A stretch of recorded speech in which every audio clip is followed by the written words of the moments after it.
15th की ओर। Question number 15 है, give possible expression for the length and breadth for the each of the following rectangles in which their areas are given. यहाँ पर अपने को possible expressions बनानी है, right. आपको एक्सप्रेशंस दी हुई है, sorry, length and breadth for the each of following rectangle. यहाँ पर आपको लेंथ और ब्रेथ फाइंड करनी है ना, और आपको एरियाज यहाँ पर गिवन है, ये एक्सप्रेशन आपको गिवन है। तो कुल मिला के यहाँ पर आपको एक्सप्रेशन के फॉर्म में लेंथ और ब्रेथ फाइंड करनी है। तो कैसे फाइंड करेंगे, यहाँ पर आपको एरिया गिवन है।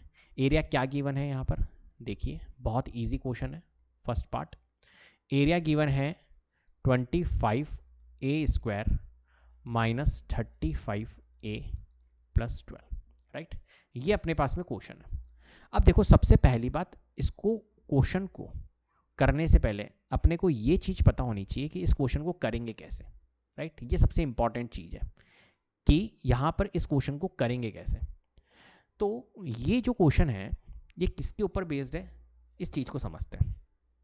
लाइक यहाँ पर अगर हम देखें तो ये जो क्वेश्चन है ये मिडिल टर्म स्प्लिटिंग के ऊपर बेस्ड है। Middle term splitting, right. यहाँ पर आपको मिडिल टर्म स्प्लिट करनी पड़ेगी, मिडिल टर्म स्प्लिट आपको करनी होगी। मिडिल टर्म स्प्लिटिंग क्या होती है, इस चीज़ को समझने की कोशिश करते हैं। जैसे कि आपके पास में मिड टर्म क्या है, मिड टर्म जो होती है ना वो होती है एक्स वाली टर्म। हमेशा मिडिल टर्म स्प्लिटिंग जो लगाते हैं वो क्वाड्रेटिक पे लगाते हैं। क्वाड्रेटिक क्या होता है, इस चीज़ को भी मैं समझाने की कोशिश करता हूँ। जैसे कि यहाँ पर देखो, ये जो क्वाड्रेटिक एक तरह से आपको एक्सप्रेशन दी हुई है, ये जो एक्सप्रेशन है ये क्वाड्रेटिक टाइप की है। यहाँ पर a² है माइनस 35a प्लस 12 है। ये इस तरीके का पैटर्न जो होता है वो क्वाड्रेटिक होता है। क्वाड्रेटिक जब भी दी हुई हो तो मिडिल टर्म स्प्लिटिंग यहाँ पर हम लगाते हैं, राइट। अरे क्वाड्रेटिक पॉलिनॉमियल आपको पता है एक्चुअली में क्वाड्रेटिक पॉलिनॉमियल क्या होता है, राइट। जिसकी डिग्री 2 होती है, तो यहाँ पर डिग्री क्या है, यहाँ पर डिग्री 2 है, इसलिए क्वाड्रेटिक है। और क्वाड्रेटिक है तो मिडिल टर्म स्प्लिटिंग लगाना आपको आती ही है, कोई दिक्कत नहीं है। प्रीवियस एक्सरसाइज जितनी भी है उसके अंदर अपने मिडिल टर्म स्प्लिटिंग लगाई है, तो कोई दिक्कत नहीं है। चलो हम बता सकते हैं, डायरेक्टली अपन कर सकते हैं। कैसे करेंगे क्वाड्रेटिक मिडिल टर्म स्प्लिटिंग, देखो सबसे पहली बात, ये 25a² है, राइट। अगर मिडिल टर्म स्प्लिटिंग नहीं आती है तो जो एक्सरसाइज है प्रीवियस उसमें आप देखना जरूर, क्वेश्चंस वो हमने डाल रखे हैं, वो क्वेश्चंस मिडिल टर्म स्प्लिटिंग के ऊपर जो भी क्वेश्चंस है वो जरूर देखना, वहाँ पे मैंने बहुत अच्छे से मिडिल टर्म स्प्लिटिंग करवा रखी है।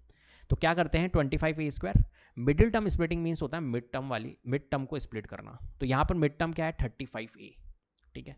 इस 35a को अपने को स्प्लिट करना है। कैसे करते हैं स्प्लिट, आपको क्या करना है, ऐसे दो प्लेसेस बनाने, ऐसे दो प्लेसेस जिनको मल्टीप्लाई करने पर, तो ऐसी दो वैल्यूज जिनको मल्टीप्लाई करने पर क्या है हमारा, जो a² का कोएफिशिएंट है यहाँ पर 25 और कांस्टेंट टर्म 12 है, मतलब 25 इंटू 12 आए। ऐसी दो वैल्यूज चाहिए जिनको मल्टीप्लाई करने पर 25 इंटू 12 आए। 25 इंटू 12 अगर हम करें तो 12 5 जा 60 होता है, और 12 2 जा 24 300। मतलब कुल मिला के ऐसी दो वैल्यूज चाहिए जिनको मल्टीप्लाई करने पर 300 आए, और प्लस या माइनस करने पर हमारा क्या आना चाहिए, प्लस या माइनस करने पर कोएफिशिएंट ऑफ ए, जो मिड टर्म वाली है उसका एफ कोएफिशिएंट, तो मिड टर्म हमारी ए वाली टर्म है, इसका कोएफिशिएंट 35 है, माइनस 35 है, लेकिन आपको कंफ्यूज नहीं होना है माइनस प्लस में, सिर्फ आप प्लस मानो 35 है, राइट। तो ऐसी दो वैल्यूज जिनको मल्टीप्लाई करने पर आपका 300 आए, और उन्हीं दो वैल्यूज को प्लस माइनस करने पर 35 आए। कौन सी ऐसी वैल्यूज होती है बताइए, ऐसी दो वैल्यूज कौन सी होती है जिनको मल्टीप्लाई करने पर 300 आता है और प्लस माइनस करने पर आपका 35 आता है। तो जो दो वैल्यूज हैं वो हमारी कौन सी है, कुछ आइडिया? ऐसी दो वैल्यूज, तो देखिए 20 को अगर मैं मल्टीप्लाई करूँ 15 से तो 300 आता है, और अगर 20 को ऐड करूँ मैं 15 से तो 35 आता है। आ रही? तो ये वैल्यूज़ हमने यहाँ पर निकाल ली है कि ऐसी दो वैल्यूज़ कौन सी है, ये वाली वैल्यूज़ है 20 और 15। तो कुल मिला के यहाँ पर माइनस है, और 35a को मैं क्या लिख सकता हूँ, 35a को मैं लिख सकता हूँ 20a प्लस 15a। अगर ये क्वेश्चन मिडिल टर्म स्प्लिटिंग नहीं आ रही तो मिडिल टर्म स्प्लिटिंग जो बेसिक वाली है वो पहले आप देखना, जिससे कि आपको ये चीज़ें समझ में आए किस तरीके से होता है, राइट। तो कुल मिला के यहाँ पर मिडिल टर्म स्प्लिटिंग करेंगे। मैं इतना ज़्यादा डीप आपको नहीं पढ़ाऊंगा किस तरीके से मिडिल टर्म स्प्लिटिंग निकाली है। मिडिल टर्म स्प्लिटिंग अगर आपको देखनी है किस तरीके से किया जाता है तो प्रीवियस एक्सरसाइज में क्वेश्चंस थे वो आप जरूर देखना, जो इसके प्रीवियस 2.2 या 2.3 में जो थे क्वेश्चंस, उसमें 25a², बाहर माइनस तो अंदर के साइन चेंज होंगे, तो ये 20a और प्लस ये माइनस हो जाएगा, माइनस 15a और प्लस 12। अब क्या करते हैं, जब भी मिडिल टर्म स्प्लिटिंग करते हैं तो इस स्टेज पे हम लेते हैं कॉमन। तो ये पहले ग्रुप बना लो आप इन दोनों के, ये ग्रुप बन गए।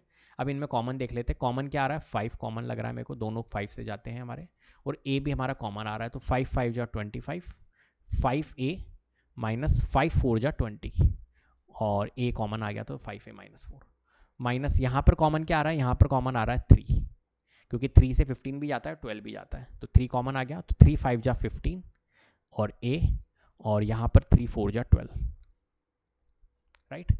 अब ध्यान रखना है ये कि यहाँ पर प्लस नहीं आएगा, क्योंकि बाहर माइनस था तो ये अंदर के साइन चेंज होंगे, तो ये प्लस नहीं आएगा, ये माइनस का 4 आएगा। अब देखिए 5a माइनस 4 और 5a माइनस 4, ये हमेशा जो भी आपका ब्रैकेट में आता है वो सेम आना चाहिए। अगर ब्रैकेट में सेम नहीं आ रहा है इसका मतलब है कि तुमने गलती करी है। और ये 5a और माइनस 3 है, इसको कॉन्केटिनेट मतलब साथ में रख देते, तो 5a माइनस 3 ये दोनों साथ में, और ब्रैकेट वाली वैल्यू एक बार 5a माइनस 4 ये एक बार लिखनी है आपको। तो एक तरह से हमारा लेंथ आ गया है, लेंथ क्या होगा, लेंथ होगा हमारा 5a माइनस 3, और ब्रेड्थ हमारा क्या होगा, ब्रेड्थ होगा एक तरह से, क्योंकि आपको पता है ये एरिया है, और एरिया क्या होता है, एरिया होता है L इंटू बी। सोचिए एक बार अगर हम देखें कि जो एरिया होता है, आपको एरिया गिवन था, और एरिया ऑफ रेक्टेंगल जो होता है वो लेंथ को मल्टीप्लाई करते हैं ब्रेड्थ से, राइट। जब एरिया के हमने फैक्टराइज करके हम लिया है 2 फैक्टर्स, तो ऑब्वियसली बात है एरिया को जब हमने सॉल्व किया, एरिया को, ये जो एरिया था इसको फैक्टराइज किया और इसमें कन्वर्ट कर दिया, तो ये 2 एक्सप्रेशन हमारी आई है, 1 और 2। तो ऑब्वियसली बात है ये लेंथ होगी, ये ब्रेड्थ होगी, या ये लेंथ होगी या ब्रेड्थ होगी, कोई भी लेंथ ब्रेड्थ होगी, तो हमारी एल भी आ गई है, लेंथ और ब्रेड्थ। क्लियर है। इस तरीके से हम यहाँ पर क्या करते हैं, फाइंड करते हैं क्वेश्चन को, ठीक है। चलो नेक्स्ट है हमारे पास में सेकंड पार्ट।